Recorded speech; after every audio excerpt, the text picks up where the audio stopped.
Ili usipitwe na matukio mbalimbali na uwe wa kwanza kutazama video zetu, tafadhali bonyeza neno subscribe hapo chini ya video hii, kisha bonyeza alama ya kengele itakayotokea. Asante.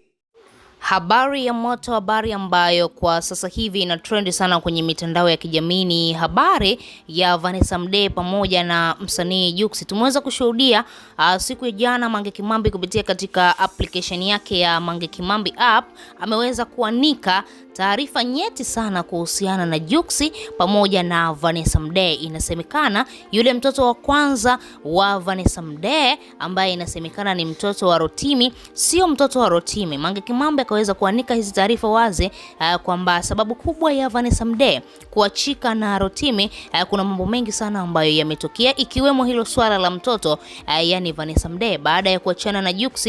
Inawezekana au kuna namna fulani aliondoka na ujauzito bila yeye kujua, lakini baadaye Vanessa Mdee alifahamu ukweli mzima na akajua kabisa hapa nina ujauzito wa Jux, lakini kurudi nyuma ilishindikana.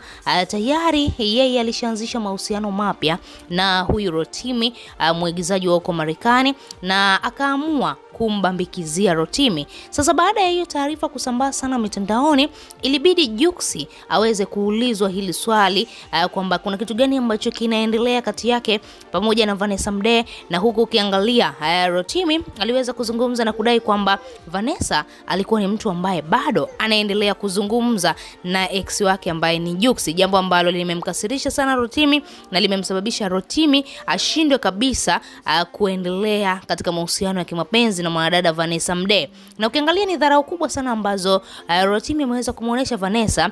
Hajaamua kumwambia kwamba eti tuachane, ameamua kumuonesha tu vitendo.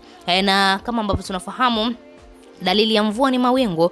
Sasa wewe unamuona mume wako anaenda out na mwanamke mwingine, hapo ujiongezi tu. Tayari Vanessa akajiongeza, akaona hapa hakuna upendo tena ambao ninapendwa. Sasa baada ya yote hayo kutokea na Jux kuzungumza na kudai kwamba anatamani sana afanye vipimo vya DNA kwa yule mtoto, kwa sababu hata yeye anadai alikuwa na wasiwasi baada ya yule mtoto kuzaliwa ikawa ni kopi ya Jux kabisa. Jux akawa anajiuliza maswali mengi sana, huyu mtoto atakuwa wa kwangu, atakuwa vipi? Lakini mara nyingi sana Jux anadai akimuuliza Vanessa Mdee anajidai kuruka, lakini Jux kwa sasa hivi anakuambia hawezi kuacha damu yake imwagike, hawezi kuacha damu yake iteketee. Anatamani sana kufanya vipimo vya DNA, na endapo ikifahamika kweli yule mtoto ni wa kwake, basi itabidi asimame kama baba. Jux anakuambia yeye anapenda sana watoto.